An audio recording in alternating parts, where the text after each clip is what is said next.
Hola muchachos, bienvenidos. En este micro tutorial o cápsula vamos a ejecutar contraste de hipótesis de t-test y ANOVA en R. Para eso lo primero que necesitamos es cargar los datos. Tenemos dos opciones: ejecutar este comando o simplemente en RStudio pinchar si tenemos los datos en la misma carpeta. Vamos a pinchar acá, le decimos que sí y aquí están los 5 conjuntos de datos que vamos a utilizar. ¿Okay? Lo primero es lo más sencillo. Vamos a realizar un intervalo de confianza para una media. Si utilizamos la función t-test, así sin más, con los datos del ejercicio, acá están los datos del ejercicio, tenemos una sola variable, vamos a ejecutar un intervalo de confianza, básicamente. Acá tenemos el intervalo de confianza al 95%, el límite inferior y el límite superior. Nos entrega además el promedio de los datos que estamos usando. Si queremos hacer el intervalo de confianza con un nivel de confianza distinto, por ejemplo el 99%, tenemos que setear esta opción, este parámetro, lo ejecutamos, recuerden control enter en el RStudio, y aquí aparece 99% de intervalo de confianza. Ahora, si lo que nosotros queremos hacer es un contraste de hipótesis, o sea, tenemos un valor esperado de la media poblacional, debemos indicárselo con la opción mu. Saben que mu es la media poblacional. En este caso, la hipótesis es que mu es 19. La ejecutamos y aquí nos sigue apareciendo el intervalo de confianza para la media, pero acá lo que nos importa es el p-valor. Si ese p-valor es menor al p-valor que hemos definido como crítico, típicamente un 5%, o más si somos más exigentes, un 1%, entonces rechazamos la hipótesis nula de que mu, en este caso, es 19.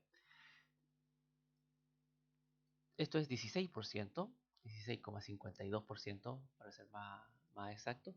Claramente es mayor a 0,05 o a 5%, por lo tanto no rechazamos la hipótesis nula. Si nos fijamos, o si queremos más bien hacer un contraste para un solo lado, un contraste unilateral, tenemos que setear la opción alternativa. ¿Okay? Todo esto que les estoy contando lo pueden ver si llaman a la ayuda de la función con signo de interrogación final y el nombre de la función. Aquí nos aparece la ayuda de la función y aquí están todas las opciones.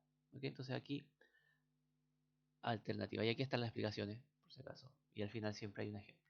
¿Okay? Entonces, en este caso vamos a hacer un contraste unilateral hacia arriba, por decirlo de alguna manera, donde la hipótesis alternativa es que mu es mayor al valor que le hemos dado, ¿ya? Lo cual tiene sentido en nuestra muestra, dado que efectivamente la muestra es mayor. Lo ejecutamos y si se fijan, ahora el intervalo de confianza no lo calcula el límite superior y el p-valor ahora es distinto porque ya no es un contraste bilateral, que es el por defecto. Si se fijan aquí, por defecto aparece bilateral. Entonces ahora es 0,08 o 8%. Sigue siendo superior al 5%, por lo tanto seguimos no rechazando la hipótesis nula. En este caso, frente a la alternativa de que la media de la población es mayor a 19. ¿No? Ahora, esto es un contraste para una sola media. También nosotros podemos hacer contraste para dos medias. ¿Okay? Vamos a partir por el contraste para dos medias pareadas o emparejadas o correlacionadas, como lo quieran llamar.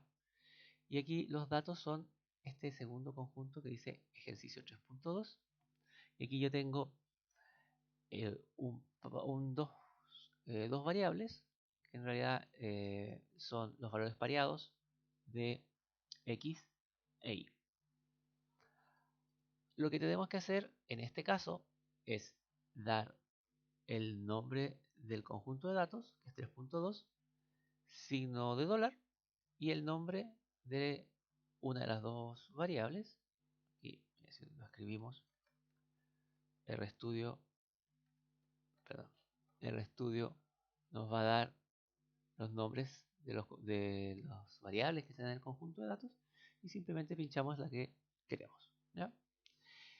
Damos los nombres de las dos variables con la misma sintaxis e incluimos esta opción, ¿ya?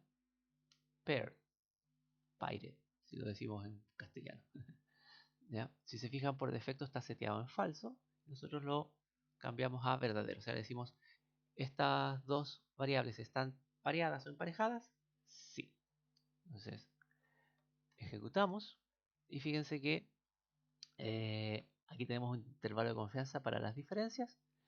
Y fíjense que aquí dice hipótesis alternativa, la verdadera diferencia entre las poblaciones es distinta, no es igual a 0.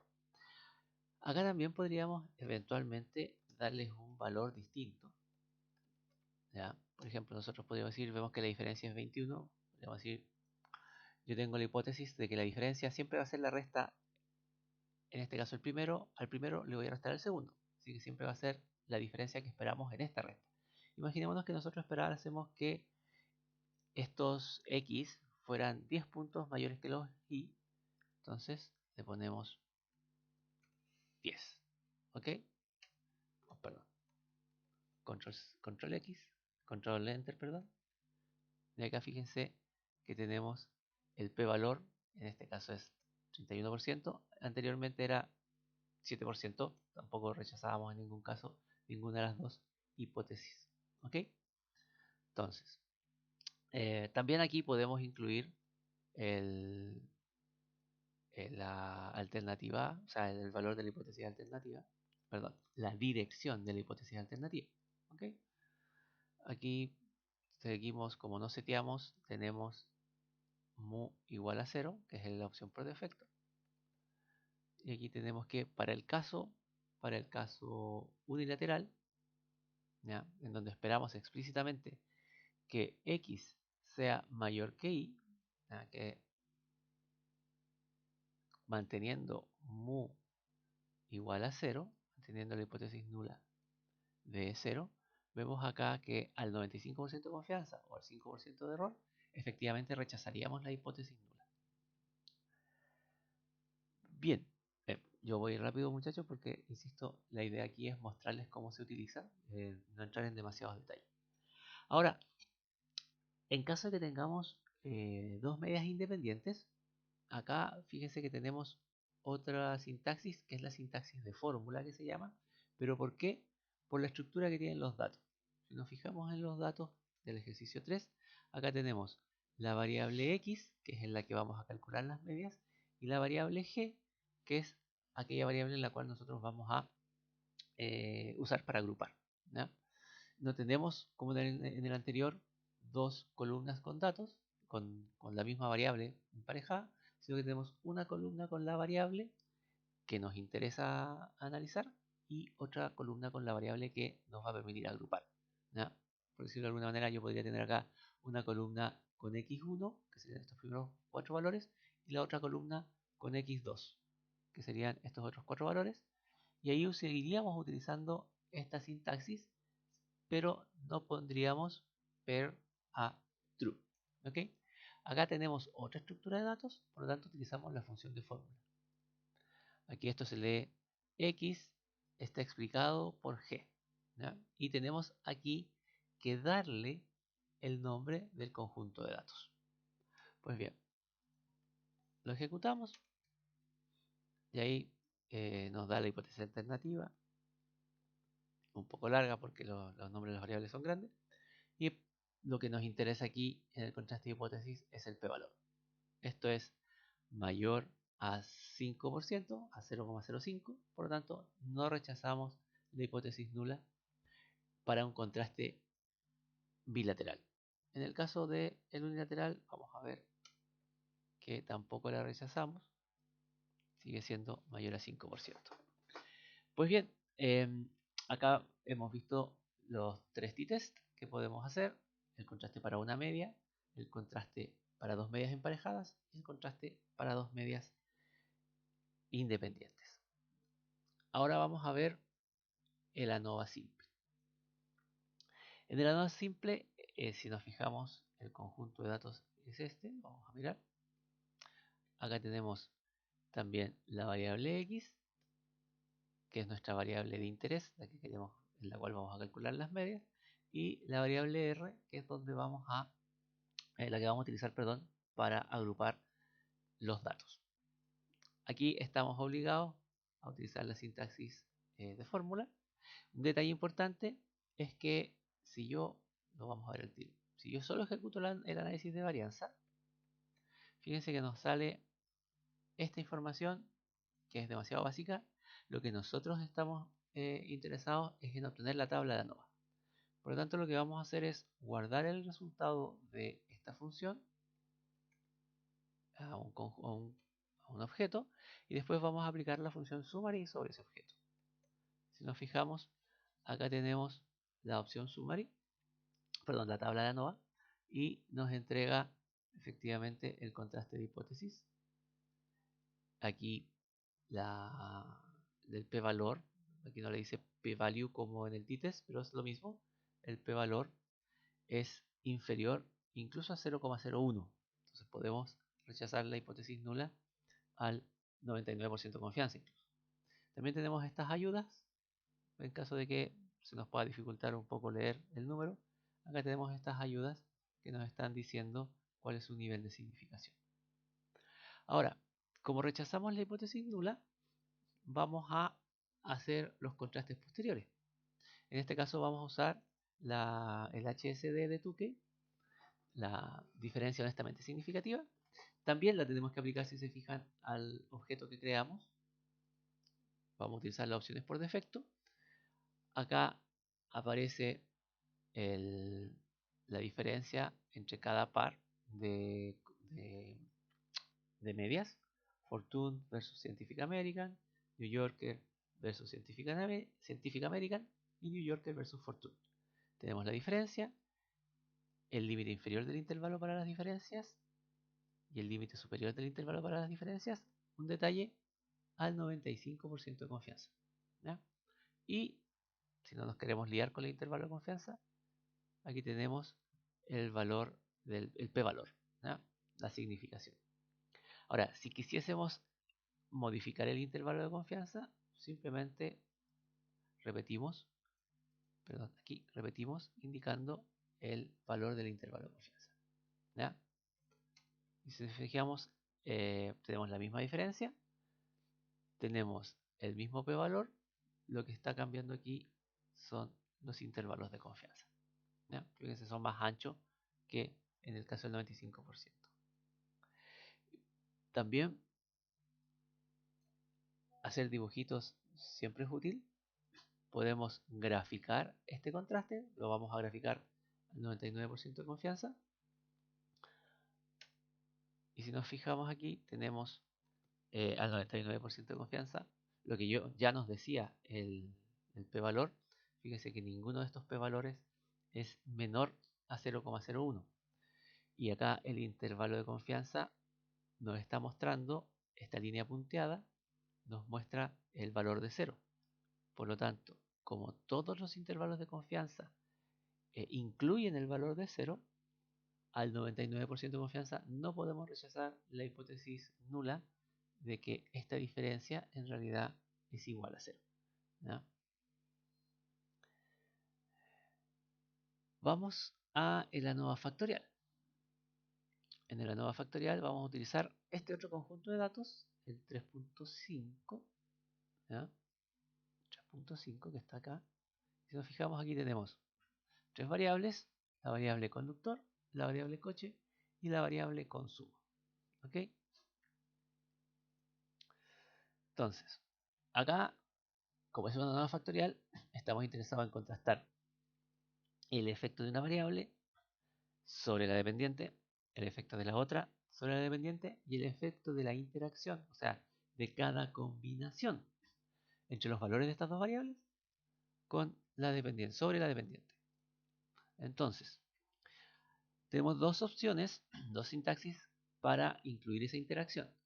Acá tenemos consumo, es explicada por coche, más conductor, aquí tenemos las dos variables independientes, más coche, dos puntos conductor, que ahí explícitamente estamos incluyendo la interacción. ¿Ya? Vamos a ejecutar esto y vamos a ver, podemos observar que todas las, eh, las variables, todos los factores aquí son significativos y su interacción también. Ahora, podemos utilizar esta otra sintaxis. En lugar de utilizar el signo más, podemos utilizar el signo de multiplicación, el asterisco. Y esto, fíjense que nos ahorra tener que escribir explícitamente la interacción. Entonces, le vamos a llamar de otra manera, simplemente para ver que estamos obteniendo lo mismo. Y si se fijan, es exactamente igual. ¿Ya? La única diferencia es que aquí, si el modelo es sencillo, nos va a hacer más cómoda la segunda interacción. Ahora, detalle importante. Como rechazamos la hipótesis nula para la interacción, no tiene sentido hacer el contraste o interpretar más bien los contrastes para cada una de las variables independientes. Porque al ser la interacción significativa, nos está diciendo que el efecto de una variable no es el mismo en los valores de la otra. ¿Ya? Aquí, por decirlo en castellano, el efecto del conductor no va a ser el mismo para todos los coches. Aquí hay un efecto de interacción. ¿Ya? Y viceversa. El efecto de un coche no va a ser el mismo para cada conductor. Por lo tanto, nos vamos a concentrar exclusivamente en la interpretación, en el análisis de la interacción. Acá no vamos a utilizar el HSD de Tukey, porque si lo hacemos, vamos a tener esta misma tabla o este mismo gráfico, pero para todas las interacciones, que en este caso son 105 interacciones. ¿Ya? Porque son 15 interacciones en total. Son 3 conductores y 5, perdón, 3 coches y 5 conductores. 3 por 5, 15, son 15 grupos. ¿Ya? 15 por 15 menos 1 partido por 2 son 105. ¿Ya? Vamos a ver acá. Son 105. ¿Ya? Esta es la cantidad de comparaciones, lo cual no es humanamente posible hacer. Entonces, ¿qué vamos a utilizar? Un paquete que se llama FIA, que va a ser, ya lo vamos a ver, más cómodo el análisis. ¿Ok? Entonces vamos a cargarlo. Yo ya lo tengo instalado, por lo tanto se carga. Si es que no lo tienen instalado, van a tener que ejecutar esta función y después cargarlo. Esta instalación solamente se tiene que hacer la primera vez que vamos a usar un paquete, si es que este paquete no está instalado. ¿Ya? Un detalle importante, de un tiempo a esta parte, no sé en qué momento, FIA ahora exige que las variables independientes sean factores. Si nos fijamos acá, nuestras variables son carácter, ¿ya? Son texto. FIA nos exige que sean factores. Tenemos dos opciones: modificar los datos, que no es la que vamos a hacer ahora, o simplemente al vuelo indicarle que trate estas variables como factores. Entonces vamos a ejecutar el ANOVA, es el mismo ANOVA, simplemente estamos considerando las variables como factor. ¿Ya? Lo ejecutamos para que veamos efectivamente. Aquí lo que está cambiando es el nombre, porque ahora dice as factor, pero la ANOVA es exactamente el mismo. ¿Ya? Lo que necesitamos hacer, o lo que nos va a permitir hacer FIA, es obtener las medias de las interacciones, porque insisto, lo que a nosotros nos interesa ahora es calcular, obtener el contraste para las interacciones. Acá están, igual son 15 interacciones. Esto no es muy útil, en realidad lo más práctico es graficarlos. Vamos a aumentar acá el tamaño, vamos a graficarlo. Y aquí si nos fijamos, si nos fijamos, tenemos los efectos principales de una variable, en este caso coche, los efectos principales de la otra, en este caso conductor, y las interacciones, aquí son las mismas interacciones, muchachos. La única diferencia es que aquí están las filas, las líneas, perdón, corresponden a los coches y las columnas a los conductores. Y aquí, al contrario, las líneas corresponden a los conductores y las columnas corresponden a los coches. ¿Cuál va a ser más sencillo de interpretar? Eso va a depender de cada caso. En general, yo prefiero tener menos líneas y más columnas, aunque a veces las diferencias se observan mejor al revés. En este caso me parece que las diferencias se observan mejor precisamente teniendo menos líneas y más columnas. ¿Cómo interpretamos esto? Básicamente el interés acá es ver cómo varían las interacciones, cómo se da la interacción, comparándolo con lo que esperaríamos dado los efectos principales. Aquí podemos observar que lo que hubiésemos esperado, si no hubiese habido interacción significativa, es que estas tres líneas básicamente presentaran este mismo patrón, ¿ya? Y no se cruzaran, por decirlo de alguna manera, sino que tuviésemos exactamente este mismo patrón repetido simplemente en tres niveles distintos. Observamos que eso no es así, o más bien que es así solo para los primeros dos conductores, A y B, y que se cambia ese patrón para los conductores C, D y E. ¿Ok? En este caso, bueno, podemos observar que, a ver, vamos a hacerlo para tener menos interacciones. Vamos a hacerlo al 99% de confianza aquí. Voy a ejecutar la última fila. Me he quitado además la leyenda del costado. Y si se fijan, el nivel de confianza, perdón, lo he situado al 99%. Entonces acá podemos ver que al 99% de confianza, si bien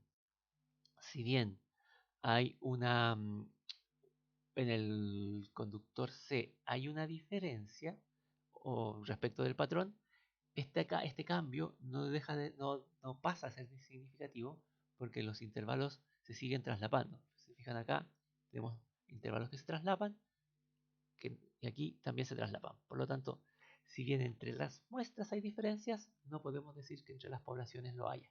¿Ya? Así que seguimos considerando estos dos como equivalentes. ¿Dónde están las diferencias? Acá. ¿Ya? ¿Dónde se da el efecto de interacción? El efecto de interacción se da en los conductores D y E. ¿Cuál es ese efecto de interacción? Bueno, ahí tenemos que interpretar las diferencias entre lo observado y lo esperado. ¿Ya? Fíjense que en el conductor E lo que sucede es que el coche rojo y negro, ya no me acuerdo cuáles son esos coches, el coche rojo y negro, la diferencia deja de ser significativa, ¿ya? Cosa que cambia el patrón acá. Y en el conductor D, la interacción se da en que este conductor logra que ninguno de los coches tenga diferencias significativas. O sea, básicamente es acá donde nos tenemos que centrar para interpretar esta interacción. En este caso, creo yo, resultó relativamente sencillo. Hay interacciones que pueden resultar más complejas. Bueno, muchachos, eso es todo. Perdónenme si fui demasiado rápido, pero insisto, la idea es ver la ejecución, la utilización de estas funciones. Les voy a dejar en la descripción el enlace a el conjunto de datos, Tites y ANOVA, y les voy a dejar el enlace a este archivo de texto, incluyendo esta vez los resultados. ¿Ya? Les voy a dejar los resultados pegaditos acá, debajo de esto, como comentario. Muchas gracias, espero que lo hayan disfrutado tanto como yo.